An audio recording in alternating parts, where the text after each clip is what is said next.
Most people who've discovered surface pattern design through online courses think that the main income sources for professional surface pattern designers are art licensing or selling through print-on-demand platforms. Surprise, there are so many more options than that, and some might be a better fit for you. Today, I'm breaking down the real income sources for surface designers, as well as the common misconceptions around those, so that you can decide what makes sense for you.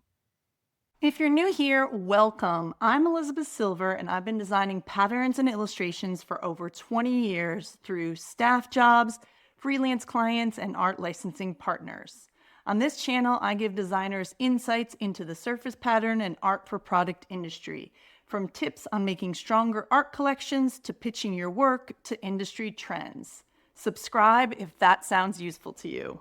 When you think that there are only one or two paths available, it's really easy to feel stuck. But when you understand the full spectrum of options, you can pick one that matches your time, your skill level, your energy level, or even your art style.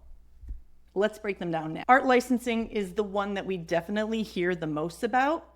It is when a manufacturer chooses art that you've created to put on their products, and they pay you a percentage of sales or a flat fee for its use. So basically, they're kind of renting the artwork that you've created. You still own that artwork, and you can find and secure licensing deals for yourself, or you can work with an art licensing agent. If licensing agents are something you're interested in, I have a lot on that topic on my channel, so definitely check out some of those videos.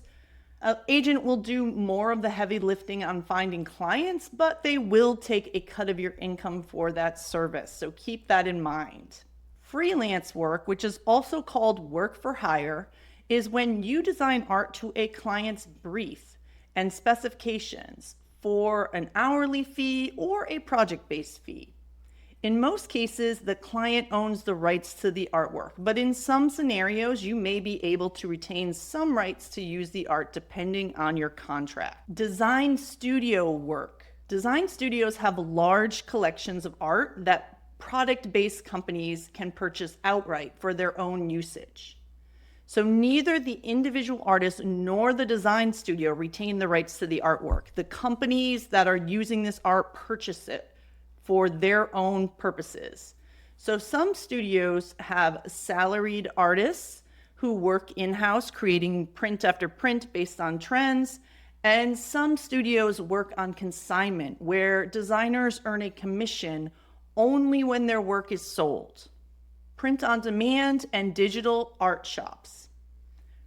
Print on demand, POD for short, are companies where you can upload your artwork and set up a shop front, and consumers can directly purchase art that's printed on products by the platform. Digital art shops, also called micro stock sites, are platforms where you upload your art and companies or individuals purchase the digital artwork to use on their own products. In POD and digital art sites, artists mainly retain the rights to their artwork, and they earn a small commission each time their work is purchased. There are definitely different strategies for success on these things, but I'm grouping them as one because essentially the format is the same. You upload your work and you get paid when it's purchased. Personal commissions. So personal commissions would include art created specifically for personal use of your clients, and this can still be art for product. This may include things like pet portraits, illustrations of families for greeting cards, wedding or baby shower, invites, personalized maps for wall art, other personal use items where you're illustrating something that relates directly to the client that has commissioned it. So this is another possible use for your art for product skills. Finally, staff designers, also known as in-house designers, are paid a salary, and they usually work a traditional sort of 9 a.m. to 5 p.m. schedule to create or purchase art for their company's products. And they work within seasonal trend and color guidelines. A lot of big brands have some form of in-house design team, but that doesn't mean that they don't also purchase art, license art, etc.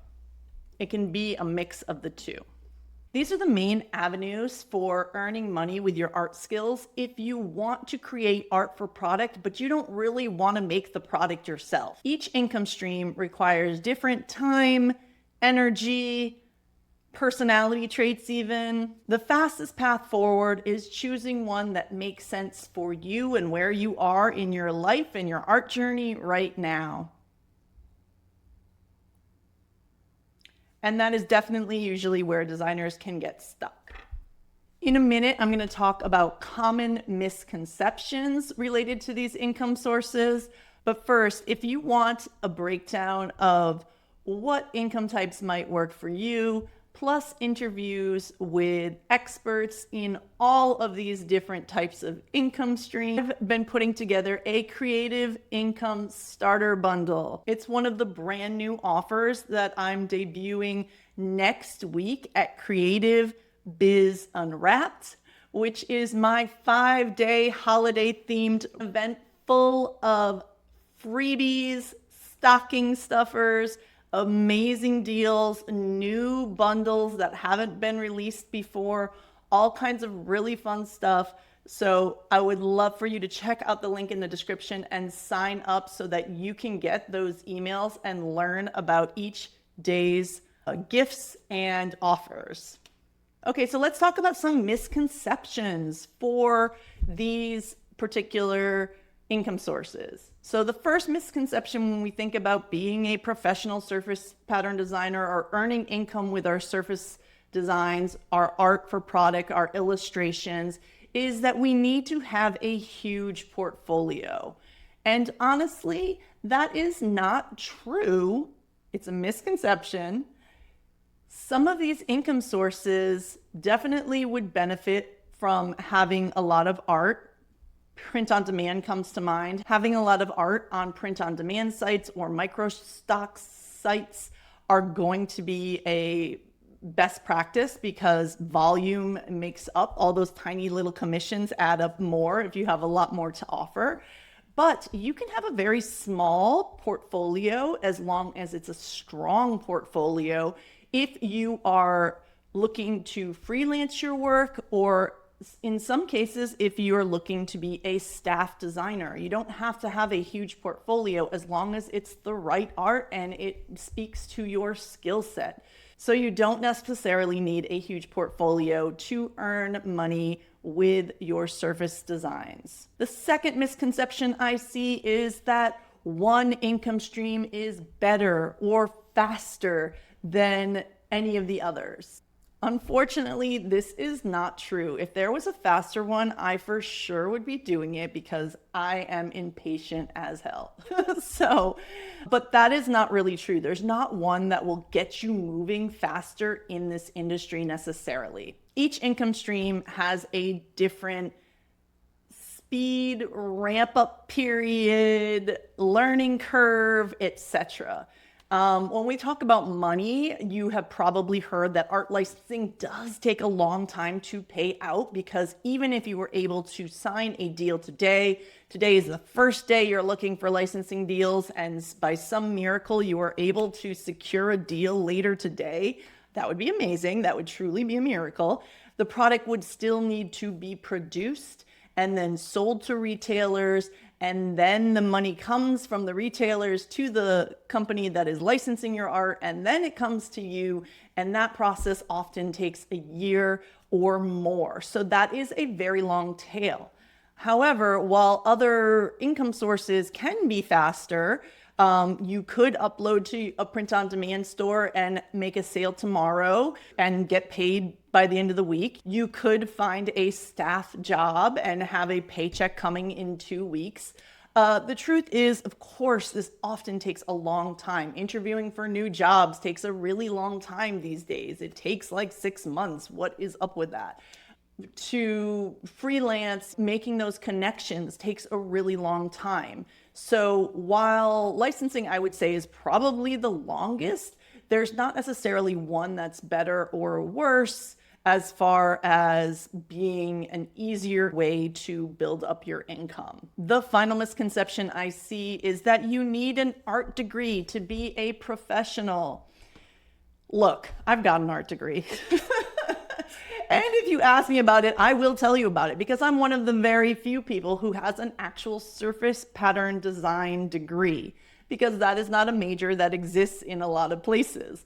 But since I've been working on my own, like I've been working for 13, 14 years now, almost, as a freelancer and licensing my art and all this other stuff, never get asked about my degree. I'm not showing off my GPA from back in the day. I'm not showing off my art school portfolio or anything like that. I don't get asked about those things. You can easily work in freelance, licensing, print on demand, all those things without a degree.